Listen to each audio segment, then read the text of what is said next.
The hunt for clues about what brought down Air France Flight 447 is heating up. Let's go live to Paris and CBS News correspondent Mark Phillips. Mark, good morning.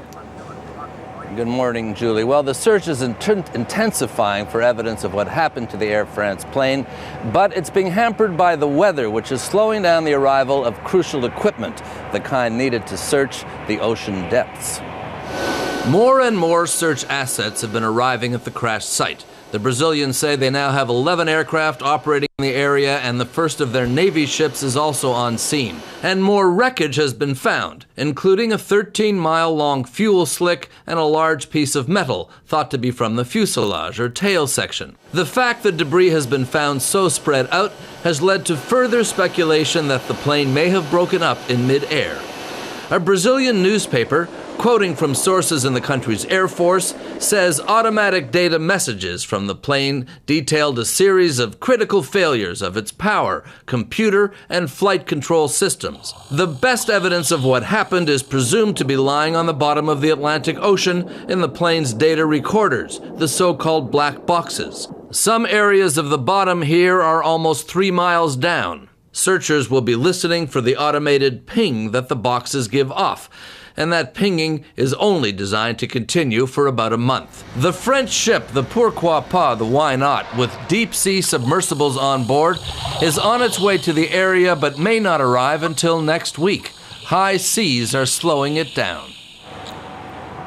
All tragedies of this sort, of course, are difficult to investigate, but this one really could not have happened in a worse place. The French are now saying that the deep-sea diving vessel that's on its way may not arrive for another week. Julie. Mark Phillips. Thank you, Mark.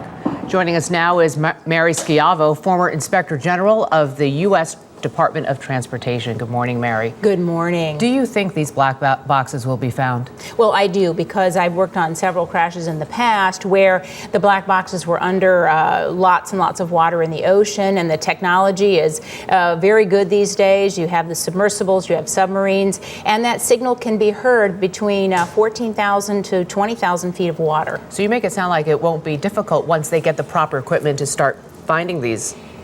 Is that accurate? Well, it'll be difficult depending upon the conditions. At this point, they're still, at the whim of Mother Nature. If the oceans are bad, if there's a lot of debris stirred up from the bottom of the ocean floor, if the conditions make it such that it's impossible to deploy the submersibles and other equipment, then it's a matter of time before the battery runs out. If these are found, what are the chances they'll be found intact where the information can be garnered from it? That's the biggest question of all. For example, on the two planes that went into the World Trade Center on September 11, those black boxes were destroyed by the heat and by the destructive forces of the crashes. Here, the issue will be whether they survived what appears to be an in-flight breakup. If they did, then the data will be on the black boxes. And if they are not found, what are the chances we'll ever know the answers to what happened on this flight? Well, in any crash, a lot of the answers are contained on things that are back on the ground at the maintenance base or in the weather radar. And here already researchers and investigators are looking at what was the weather condition. It was extremely bad, and they were in the height of a weather cell, a very bad storm cell. Issues would turn to why were they even there? Did the weather radar not reveal to them the situation? After all, there is a report that there was another Air France in 1996, another Air France plane in 1996 in the same area that hit bad weather and had serious structural damage. They'll also be looking at those messages, those last messages from the plane, and I do think there will be an awful lot of data there that can give them the clue as to what went wrong.